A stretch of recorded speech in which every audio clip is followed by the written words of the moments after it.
La fée Clochette. Au fil des ans, les saisons vont et viennent. Les flocons de neige fondent, laissant la place au printemps. Les fleurs s'épanouissent en été jusqu'à ce que l'automne remplisse le monde de couleurs chaudes. Toutefois, ces merveilles ne se produisent pas sans raison. Elles sont le fruit du travail des fées. Dès qu'un bébé rit pour la première fois, une fée naît. Comme cet hiver à Londres, où le rire d'un bébé a volé jusqu'à la vallée des fées, dans le pays imaginaire. La fée Clochette est née, accueillie par la splendide reine Clarion. Clochette est une fée qui a un don fabuleux. Elle est une fée bricoleuse. « Bienvenue !» disent Clark, un gentil lutin joufflu, et Gabble, qui porte des lunettes. Ils vont lui apprendre leur savoir-faire et lui montrer comment on prépare l'arrivée du printemps dans l'autre monde, celui où vivent les humains. Désormais, la fée Clochette porte une nouvelle robe, aussi verte que l'herbe de la vallée des fées. Elle apprend à reconnaître les autres fées. Certaines peignent les coccinelles, d'autres préparent les graines. Il y a Iridessa, une fée de la lumière qui rassemble les arcs-en-ciel pour l'autre monde. Et il y a Vidia, une fée voltigeuse qui crée des tourbillons. Elle est même assez vaniteuse. « Je fais obéir les forces de la nature », dit-elle à Clochette. « Tu fais des bouilloires et des théières !» Pauvre Clochette, elle est vexée. Clochette, en colère, s'envole et atterrit sur une plage où elle trouve de nombreux objets perdus en provenance de l'autre monde. Une petite cloche, un ressort, une vis. Elle se met à inventer des objets originaux pour faciliter le travail des fées, comme un casse-noisette pour nourrir les bébés écureuils. Mais aucune de ces inventions ne fonctionne. Et le pire, c'est qu'elle n'ira même pas avec les autres fées dans l'autre monde. « Toi, tu travailles ici dans la vallée des fées », lui rappelle la reine Clarion.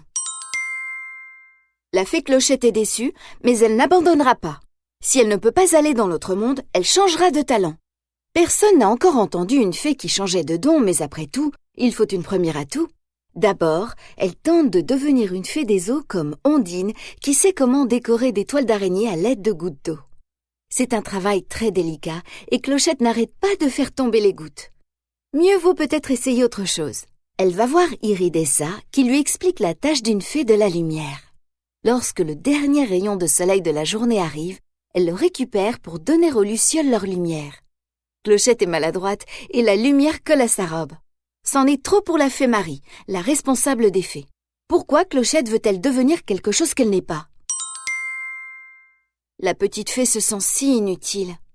Mais lorsqu'elle découvre une boîte à musique cassée sur la plage, elle la répare si bien que les autres fées sont fières d'elle. « Tu l'as réparée !» s'exclame Iridessa. Mais Clochette reste pensive. Elle veut aller dans l'autre monde, elle aussi, même si cela signifie demander conseil à la désagréable Vidia. La fée lui explique que si elle veut être une fée des jardins, elle doit capturer des chardons sauvages, d'étranges plantes qui se sauvent dans les prés. Clochette monte sur le dos d'une souris et les pourchasse, essayant de les attraper avec 2 longs crochets en bois. Mais Vidia ouvre l'enclos où ils sont piégés et les libère. Ils arrivent à l'endroit où les fées du jardin se trouvent, et c'est la catastrophe. Les chardons sauvages renversent les paniers remplis de graines pour le printemps, effraient les coccinelles prêtes à partir pour l'autre monde et piétinent les fleurs. « Je suis désolée !» sanglote Clochette. Mais le mal est fait et il n'est plus possible de réparer les dégâts.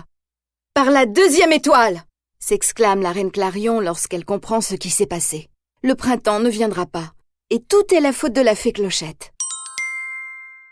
En essayant de changer de don, Clochette a vraiment tout bouleversé. Mais Terence, un gardien de poussière d'étoiles, la console. Peu de gens comprennent en quoi consiste son talent. Saupoudrer de la poudre sur les fées et les lutins pour les faire voler. S'il ne faisait pas cela, personne n'aurait le pouvoir de voler. Terence a raison, la fée Clochette devrait être fière de son talent. Elle doit se mettre au travail pour inventer des objets en récupérant ceux de la plage. Un peu plus tard, Clochette montre à tout le monde un outil qu'elle a construit pour peindre les coccinelles en un clin d'œil. Il marche parfaitement. Les fées et les lutins décident de l'aider à construire d'autres inventions. Tout le monde se donne le mot et se met à récupérer des objets que Clochette transforme en machines pour semer des graines et cueillir des baies. D'ailleurs, elle fabrique tout ce dont ils ont besoin pour se préparer aussi vite que possible à la venue du printemps, alors que cela semblait impossible il n'y a pas si longtemps. Dans la vallée des fées, lorsque la fleur éternelle s'épanouit, Annonçant le moment de se rendre dans l'autre monde, la reine Clarion rejoint les fées et elle est heureuse. « Tu as sauvé le printemps !» dit-elle à Clochette avec un grand sourire. Il est temps de poser une question importante. « Reine Clarion, est-ce qu'on peut emmener Clochette dans l'autre monde ?» demande Ondine. Mais d'abord, la fée Marie a quelque chose d'important à dire. Elle a apporté la boîte à musique réparée par Clochette. Il doit y avoir quelque part une petite fille qui aimerait retrouver son jouet, explique la fée Marie désignant la boîte à musique. Et la réponse est oui. Clochette doit voler jusque dans l'autre monde et redonner à la petite fille ce qu'elle a perdu. Elle vole par-dessus les toits et frappe doucement à une fenêtre. Lorsqu'elle s'enfuit pour se cacher, une petite fille pointe le bout de son nez. Un grand sourire illumine son visage. Elle a retrouvé la boîte qu'elle aimait tant. Grâce à la fée Clochette, le printemps est arrivé dans l'autre monde et une petite fille est bien contente. Cela n'a pas été facile, mais Clochette a prouvé à tout le monde qu'elle est aussi douée que n'importe qui. Et le travail d'une fée est bien plus difficile qu'on ne le pense, car si un jouet réapparaît après une longue absence, c'est qu'une petite fée pas comme les autres vous porte chance.